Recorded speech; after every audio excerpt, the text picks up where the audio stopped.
I like to see what stories are being told and whether or not they're accurate. Who would be uplifted by this event? A racist white person? But I think it must be presented, at least minimally. In the past, the history was hurtful. I'm now at the point where I can move past that.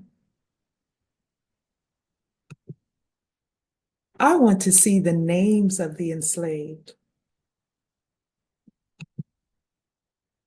I would like to know how I might be related to the slaves who lived there. Loving Black families caring about each other. I would like to see unsung stories of unlikely heroes.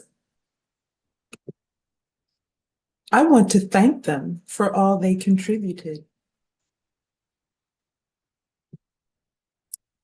Hello, I'm Pamela E. Foster, Research Director at the HBCUHeritageHome.com Black Genealogy Book Research and Gathering Site.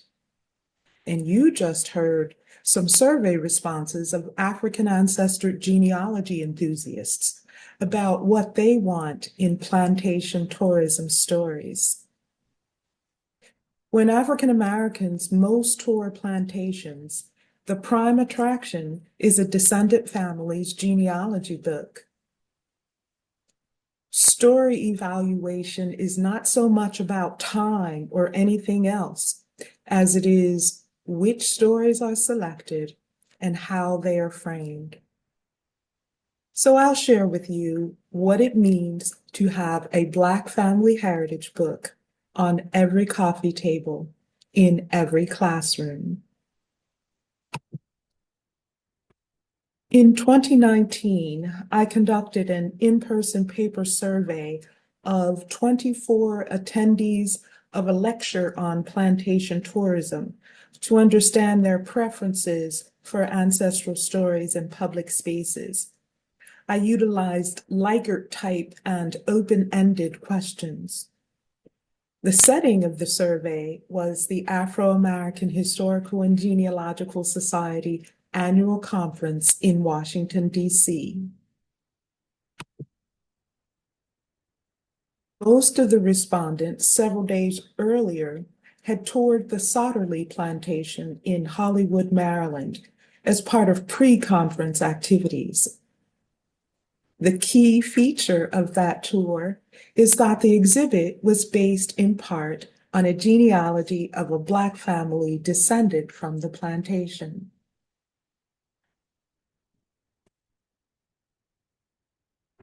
In analyzing survey data, I found that African ancestor plantation tourists are both genealogy tourists looking for ancestral uplift stories, often in the wrong place, and cultural critics looking to make sure white people are not, quote unquote, let off the hook, as one respondent said during our presentation discussion. Focusing on that part of us which tours plantations looking for the beauty, wisdom, and uplifting stories of our ancestors, I hone in on the content of our genealogy books that are the featured exhibit when we most tour plantations. These books deliver positive ancestral self-identity. African American genealogy books, or genealogy books in general in America, began in the 1800s with works by and about descendants of the Pilgrims and the Puritans. These books exploded in popularity for the country's 200th birthday in 1976 with Alex Haley's Roots. Given the current boom in genealogy, these books, while woefully under-researched except for Roots, are more popular than ever. As significant identity shapers, they are indeed worthy of their major attention and celebration for America's 250th birthday in 2026. In 2023, I conducted the first genre-specific in-depth content analysis of Black family heritage books. I find that these books incorporate spirit, mind, and embodiment to bring descendant readers to the warmth of ancestral home. The books exhibit three themes. The first I call the deep roots theme of finding heroes in ancestors. The second is the deep knowledge theme of using data to understand one's own and one's ancestors' experiences through that hero lens. And the third is the deep you or deep self theme of arriving at ancestral home to savor positive ancestral self-identity and retell the family stories. When one arrives at warm ancestral home to experience deep self, the two underlying concepts at play are values, such as education, work, and service, and genealogy tourism, which is traveling for ancestral purposes. The two underlying concepts of the deep knowledge theme are how world history and life experiences are interpreted to maintain ancestral heroism. And the three underlying concepts for the deep roots of heroizing ancestors theme are description of ancestors, ancestors speak, and purpose of heritage book. Delving further into the deep roots theme, description of ancestors is mentions of ancestors' physical, vocational, or avocational details, including color of eyes, skin, hair, occupational description, and ethnic classification. Ancestors speak is mentions of authors sharing information with or from an ancestral voice. And purpose of genealogy book is authors' stated purposes for writing the book. Let's look at a few examples of the second concept, ancestors speak. Again, ancestors speak is the writer getting information with or from an ancestral voice. The writer says the words, and perceived preferred words of the deceased. In many ways, Black family heritage books are all about ghosts and skeletons speaking from the other side, from the shadows. For instance, in the 2015 genealogy, The Durhams of Fairfield, author Robert L. Uzzell exemplifies the ancestors speak concept by printing the words of his and his own insights from the dead. He says that many people with connections to the Durham family and or roots in the Butler community of Freestone County, Texas, have provided invaluable help. Many of them, sadly, did not live to see the completion of this project.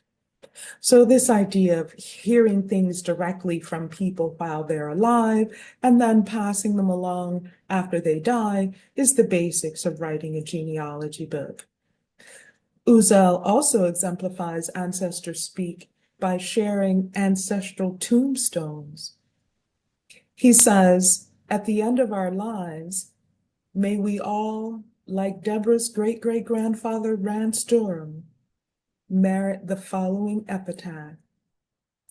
He died as he lived, a Christian.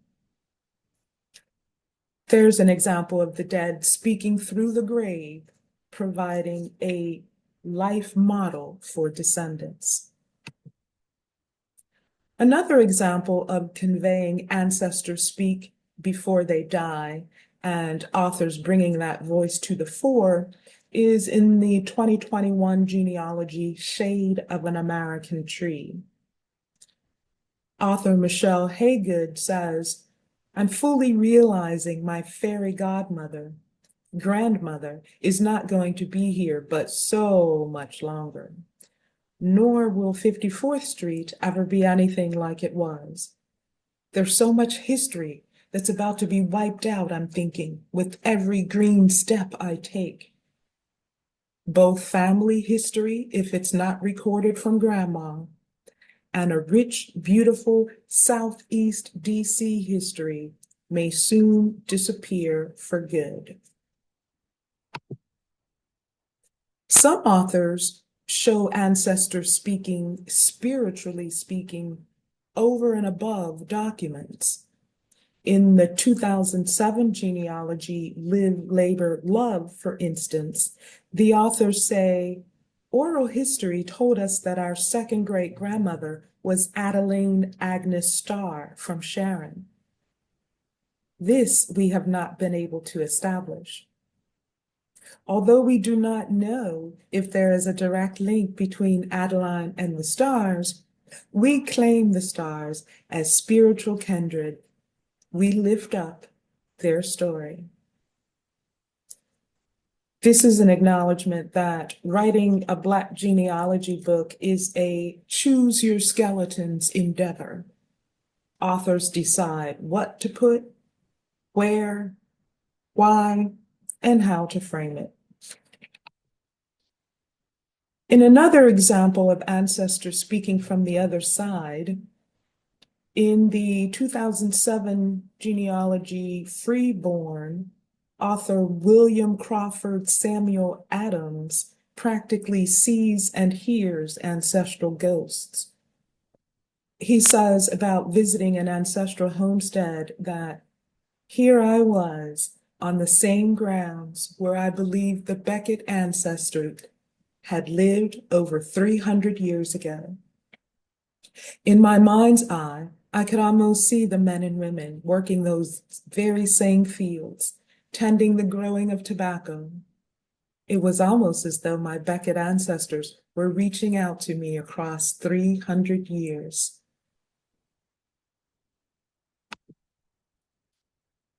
Some authors not only listen to the dead speak, they also speak to the dead.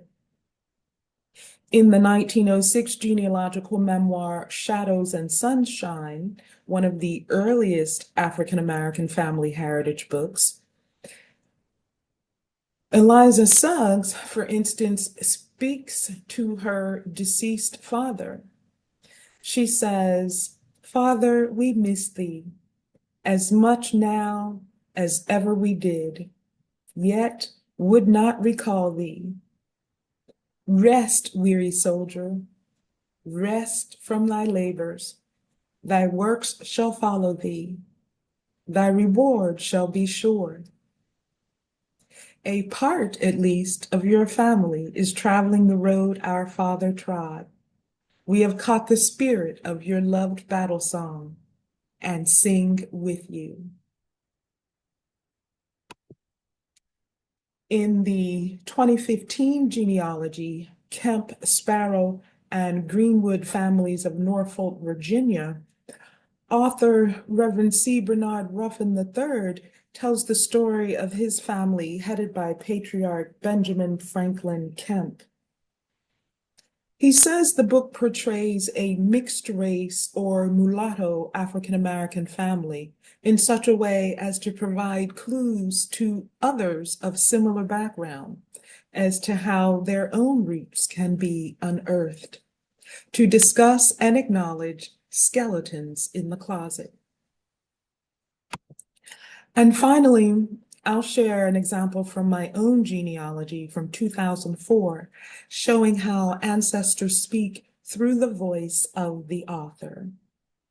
On page 4 of With the Faith of Benjamin, I go all out in speaking in the voice of my great-great-grandfather, Benjamin Franklin Greer.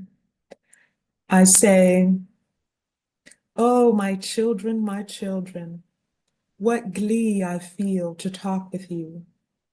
I know you all. I see you all. I pray for you all. I've been doing so since the first of you was born in 1870 and will continue forever. I see you when you steal, lie, and kill. I see you when you learn, live, and love. I know the filth and the faith, and I love you all. It's that love that brings me this extra dose of happiness, more than I've had in the more than a century since I left there, March 21st, 1903. Oh, I've had great jubilance from the lives you've led, as expressed in the pages that follow. But never before have I had the kind of joy you bring me by choosing to reunite in 2004, where our family, as you know it, began in 135 years ago with my 1869 marriage to Anna Maria Clark. That you have chosen to honor us with your presence and this book means I now get to embrace you all at once and let you know that as the children of Abraham are one with him because they are one with his faith, you are one with me through the faith we share. My spirit is yours. A song that well represents the Ancestors Speak concept of the Deep Roots theme is Voices by Chris Young. Concepts, themes, and theory are well represented by great songs that play with and release the tension of story and musical discord. They release tension by dropping pitch and using major chords. In other words, both songs and Black family heritage books twang. I'm sure you can think of and resonate with some songs that remind you of ancestral heroism or the wonderful feeling of positive ancestral self-identity at warm ancestral home. In conclusion, the deep roots, first of the 3 steps to optimal ancestral home, authors of Black genealogy books describe ancestors as heroes. The 3 concepts of description of ancestors, ancestors speak, and purpose of genealogy book combine to form the deep roots theme. The ancestral heroes guide descendants' thoughts, sometimes in an almost ghostly manner.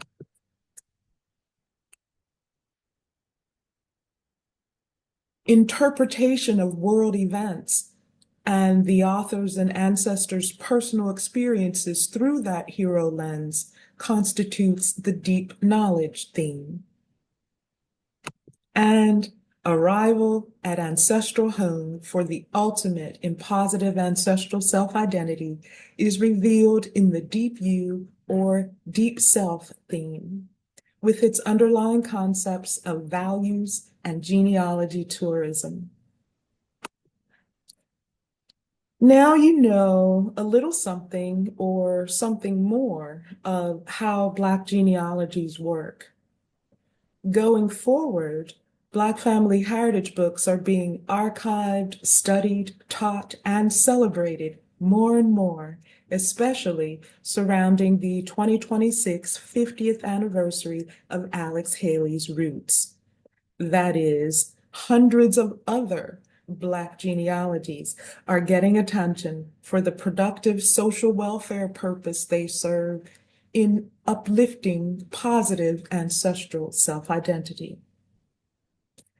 Because of my pioneering research on a set of 21st century Black genealogies, scholars, activists, and genealogy enthusiasts now have a broad base upon which to build further research in studying, archiving, and exhibiting extant Black genealogies.